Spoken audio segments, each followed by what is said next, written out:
Morning friends. ఓం నమ శివాయ. హర హర మహాదేవ శంభో శంకర. ఓం నమత్ పార్వతీ పతయ హర హర మహాదేవ శంభో శంకర. ఓం శ్రీ కాణిపాక వరసిద్ధి వినాయకుడు. ఆ కాణిపాక వరసిద్ధి వినాయకుడు ఆశీస్సులు ఆటంకాలు తొలగిపోవాలని నాకు నా సబ్స్క్రైబర్లందరికి కూడా మనం అందరం కూడా సంతోషంగా ఆరోగ్యంగా ఉండాలని మనస్ఫూర్తిగా కోరుకుంటున్నాం. అలాగే శ్రీశైలం మల్లికార్జున స్వామి బ్రహ్మరామికాదేవి ఆశీస్సులు మా పైన మీ పైన ఉండాలని కోరుకుంటున్నాం. మా వీడియోలు నచ్చి మమ్మల్ని ఆదరిస్తున్న మీ అందరికీ చాలా ధన్యవాదాలు. మనం తెలుసుకోవాల్సిన విషయం ఏంటంటే, మనం అడవిలో బలమైన జంతువు ఏదంటే సింహం, తర్వాత పులి అని చెప్తాం. కానీ వాటికన్నా బలమైన ఏంటంటే తోడేలు. తోడేలు ఎలా బలమైందని మనం అనుకుంటాం. కానీ మీ అందరికీ తెలియని విషయం ఏంటంటే, తోడేలు డైరెక్ట్గా ఎదుర్కొని గెలవలేదు ఈ పులితో కానీ సింహంతో కానీ. అవి ఏం చేస్తాయంటే, మిగతా తోడేళ్ళన్నింటినీ తయారు చేసుకున్న గుంపుగా తయారు చేసి రౌండ్ ఆఫ్ చేసి ఈ సింహం మీద కానీ పులి మీద కానీ దాడి చేసి గెలుస్తాయి. మీకు ఇప్పటికీ అర్థమై ఉంటుంది అనుకుంటా. మన సమాజంలో మనం ఎంత గౌరవంగా గొప్పగా ప్రశాంతంగా జీవించాలన్నా మన ఎమ్మటి ఈ తోడేలు గుంపు ఎప్పుడు ఒక తోడేలు నక్కే ఉంటుంది. ఆ తోడేలు దానికి బలం సరిపోదు కాబట్టి మిగతా తోడేళ్ళన్నింటినీ తయారు చేసి మన మీద గుంపుగా తయారు చేసి దాడి చేయడానికి ప్రయత్నిస్తుంటుంది. గుర్తుపెట్టుకోండి మిత్రమా, ఈ చుట్టూండే తోడేలతో జాగ్రత్త. సింహాలు పులులు అని అనుకున్నా, మీరు ఎంత ధైర్యంగా ఉన్నా, ఎంత గొప్పగా బతకాలనుకున్నా ఈ తోడేలు చేతిలో మటుకు ఏదో ఒక రోజు ఇబ్బంది పడతారు. ఆ తోడేల విషయంలో తస్మాత్ జాగ్రత్త. పనిచేసి ఉంటాయి, మాటేసి ఉంటాయి, సమయం కోసం వేచి ఉంటాయి, గుంపుగా తయారవుతాయి, మన మీద దాడి చేస్తాయి. ఇప్పుడు ప్రస్తుతం మా ఛానల్ మీద, మా 3 ఛానళ్ళ మీద అలాగే దాడి జరుగుతుంది. మీ అందరూ గమనిస్తున్నారు ఈ విషయాన్ని. న్యాయం ధర్మం మంచి చెడ్డ అనేది నిదానంగా బయటపడింది. కానీ మీకు మటుకు అర్థం కావాలని చెప్తున్నాను ఈ విషయం. మన బతుకు ప్రశాంతంగా బతుకుతున్నా, ఎవరిని కదిలించకపోయినా మన వెంట పడతానే ఉంటాయి ఈ తోడేలు గుంపు. ఎందుకంటే మనం గౌరవంగా బతుకుతున్నాం, సంతోషంగా బతుకుతున్నాం, ఆనందంగా బతుకుతున్నాం. దాన్ని చెడగొట్టాలంటే ఏదో ఒక విధంగా డిస్టర్బెన్స్ చేయాలి. వాళ్ళకి మనం ఏం హాని చేయాల్సిన అవసరం లేదు. గరికపాటి నరసింహారావు గారు ఇదే మాట చెప్పారు. మీ అంతటి మీరు బతుకుతున్నా మిమ్మల్ని మీ కుటుంబాన్ని నాశనం చేయడానికి ఎవడో ఒకడు తయారయ్యే ఉంటాడు. వాడికి మీరేం చేయాల్సిన అవసరం లేదు. మీరు నవ్వుతూ సంతోషం కనపడితే చాలు. వాడికి ఆ దుర్బుద్ధి పుట్టేసింది. అలాగే అడుగడుగున నా చిన్నతనం నుంచి నా జీవితంలో ఇలాంటి ఆటంకాలు ప్రతి నెల ప్రతి సంవత్సరం నేను పోరాటం చేస్తూనే ఉంటాను.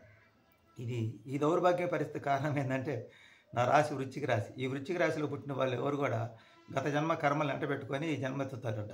చిన్నప్పటి నుంచి కూడా వీళ్ళకి తెలియకుండానే వీళ్ళతో గొడవ పడుతుంటారు, వీళ్ళకి అడ్డం తగులుతుంటారు. వృత్తిపరంగానే, వ్యాపార పరంగానే, సమాజంలో అసలు ఎవరు జొలిపోకుండా 4 గోళ్ల మధ్య ఇంట్లో కూర్చున్నా కూడా ఈయన కదిలిస్తూనే ఉంటారు. మౌనంగా ఉన్న సమస్య, మాట్లాడిన సమస్య, నవ్విన సమస్య. ఒక ఏడిస్తే మాత్రమే ఆనందంగా జీవిస్తారు జనాలందరూ. దాన్ని కూడా నాటకం, సింపతి అంటారు. మీరు గమనించారు లేదో, సెప్టెంబర్ 22 తారీఖు నేను లైవ్లో బాగా ఇంట్రెస్ట్గా ఒక స్టెప్ వేయడం జరిగింది. ఆ రోజు నరుడు దిష్టికి నల్లరాయన బయలుదే. నాకు సాయంత్రం పూట బజార్కి వెళ్తే నా కాలు పెసికి ఎముక చిట్లింది. 4 రోజులు బెడ్ మీద ఉన్నా. 40 రోజులు ఉన్నా బెడ్ మీద. ఆ తర్వాత మొన్న 4వ తారీఖు నేను బాగా మధ్యాహ్నం పూట లైవ్లో బాగా స్టెప్ వేస్తే అట్నా అలరించా. కానీ నాకు తెలియదు ఇలా ఆనందంగా పొంగినప్పుడు సాయంత్రానికి ఏదో ఉంటుందని. ఆ రోజు సాయంత్రం నుంచే మొదలైంది రభస గొడవ. అందువల్ల నాకు ఇప్పుడు అర్థమైంది ఏంటంటే, నేను పుట్టాను, ఈ లోకం ఏడ్చింది, నేను పెరిగాను, ఈ లోకం నవ్వింది, నేను నవ్వాను, ఈ లోకం ఏడ్చింది, నేను ఏడ్చాను, ఈ లోకం నవ్వింది అనే పాట నాకు బాగా సెట్ అయింది. నాలాంటి చాలామందికి ఈ వృశ్చిక రాశిలో జన్మించిన వాళ్ళందరూ కూడా ఇదే సెట్ అయిద్దని అనుకుంటున్నాను. అందుకని తస్మాత్ జాగ్రత్త.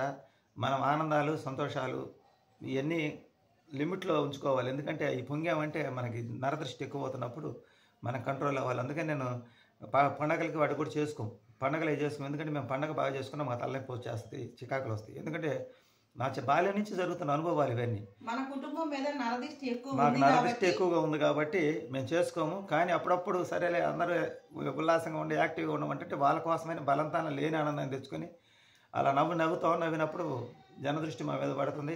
ఏదో ఒక ఆటంకాలు, ఇబ్బంది జరుగుతుంది. మీకు కూడా ఇలాంటి ఇంకా జరుగుతున్నట్టే నిత్యం శివారాధన చేయండి. నిమ్మకాయ కట్ చేసి పసుపు కుంకుమ అద్ది గుమ్మం ముందు పెట్టుకోండి.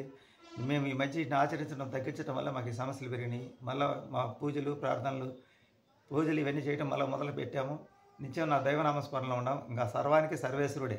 53 సంవత్సరాలు ఈ కష్టాలు, 53 సంవత్సరాలు పూర్తి చేసుకుని ఈ కష్టాలు, నష్టాలు, ఈ గండాలన్నీ తెప్పించుకొని ఎప్పుడో 2 సంవత్సరానికి ఏదో గండాలు వస్తూనే ఉంటాయి, కష్టాలు వస్తూనే ఉంటాయి. ఇవన్నీ తప్పించుకొని 53 సంవత్సరాలు.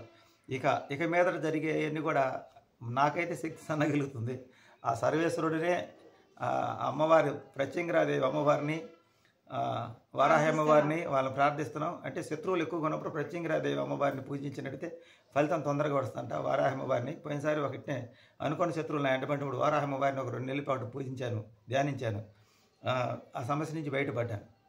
శత్రువు అంటే శత్రువు నశించిపోవటం అంటే శత్రువు చనిపోవటం కాదు, మన జోలికి రాకుండా ఆ తల్లి కాపాడుద్దని అంటున్నారు. గతంలో కూడా నిరూపితమైంది. అందుకని ఇప్పుడు మేమైతే మా కుటుంబం మొత్తం ఆధ్యాత్మిక భావంతో ఉన్నాం. ఇక మా గురించి ఎవరు ఏం మాట్లాడుకున్నా సర్వానికి ఆ సర్వేశ్వరుడికి వదిలేస్తాం. పాపమో పుణ్యమో లాభమో నష్టమో న్యాయమో ధర్మమో మాకు తెలియదు. ఏది అన్యాయమో ఏది అజ్ఞానమో మాకు తెలియదు. మనం బతకడానికి ఏ దారి ఎత్తుకున్నా ఆ దారిలో మాకైతే ఆటంకాలు అయితే వస్తున్నాయి. చెప్పేది ఇది మా కుటుంబాన్ని మమ్మల్ని అల్లరిపాలు చేయడానికి ఇప్పుడు మొదలైంది కదా. ఇది నా చిన్నతనప్పుడు బాల్యం నుంచే నా అంటే శత్రువులు పడుతూ ఉంటారు. మనం ఎంత సర్దుకొని పోయినా ఎంత సైలెంట్గా ఉన్నా మన మీద రాళ్ళు పడతానే ఉంటాయి. ఏం చేద్దాం, మన జాతకం అలాంటి